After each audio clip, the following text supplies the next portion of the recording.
Salam əziz izləyicilər. Reading part 2, questions from 7 to 13. Yəni burada da 7 sualımız olacaq, 7-dən 13-a qədər. Deməli, part 1-də demişdik ki, hardasa short textlər kimi idi. Burada da əslində 3 nəfər verilib, belə deyək. Bunlar haqqında burada məlumatlar var. Yəni özləri öz haqqlarında danışırlar, nə ediblərsə. Başlığı da baxsınız, foto contest gedir, yəni ki, şəkil yarışması. Deməli, bunlar şəkil çəkiblər, yer tutublar və öz hekayələri var. Burada verilən suallar birbaşa bu mətnlərlə əlaqəlidir. Yəni, burada hansı şəxsə uyğundursa, o şəxsin, belə deyək, ABC, ona uyğun variantı işarələməliyik. Tanya, Gabriel and Alexander who took a photo in the evening deyir. Axşam kim çəkib şəkli? Burada mətnlərə əlbəttə ki, baxmaq lazımdır. Axşam birbaşa həmin sözü vermir. Fikir versəniz, Gabriel'də yazıb ki, last summer I took a photo of the sun going down. Fikir verirsiniz burada. Going down. Yəni ki, günəş batarkən şəkli çəkib, onun şəklini çəkib. Dolayısıyla bu axşam çəkmiş sayılır. Axşam çəkdiyinə görə da Gabriel'ə aid. Əgər tərəddüd edirsə, digər mətnlərə də göz gəzdirə bilərsiniz. Who took photos of pets? Yəni, belə deyək, ev heyvanların şəkillərini kimlər çəkib, kim çəkib daha doğrusu. Baxırıq burada, məsəl üçün, Tanya'ya. Tanya deyir, I started taking photos of flowers, butterflies and cats. Burada cats varsa deməli, bu petsdir. Dolayısıyla burada da cavabımız bizim olacaq. Tanya çəkib. Yəni, A olacaq.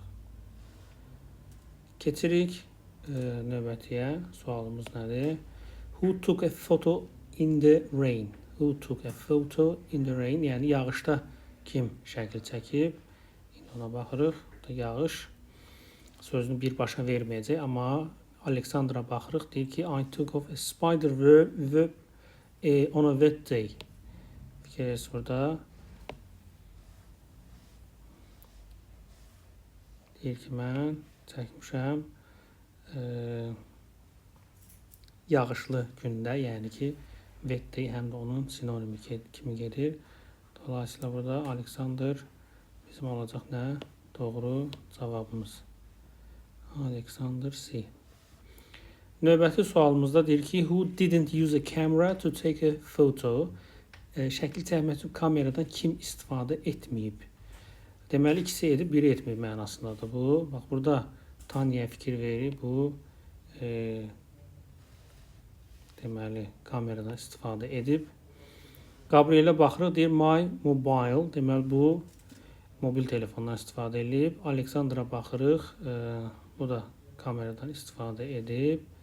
Dolayısıyla istifadə etməyən olacaq nə? Gabriel mobil telefondan istifadə edib. Gabriel'i işarələyirik burada.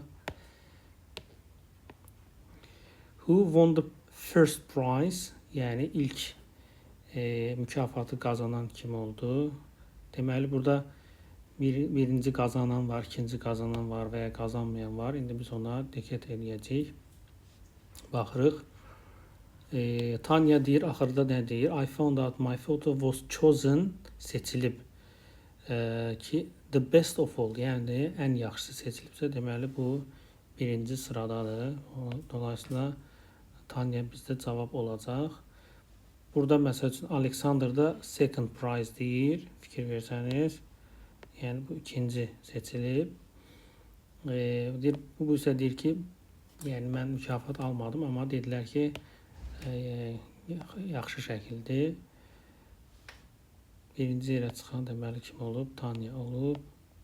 Who didn't understand how the camera worked?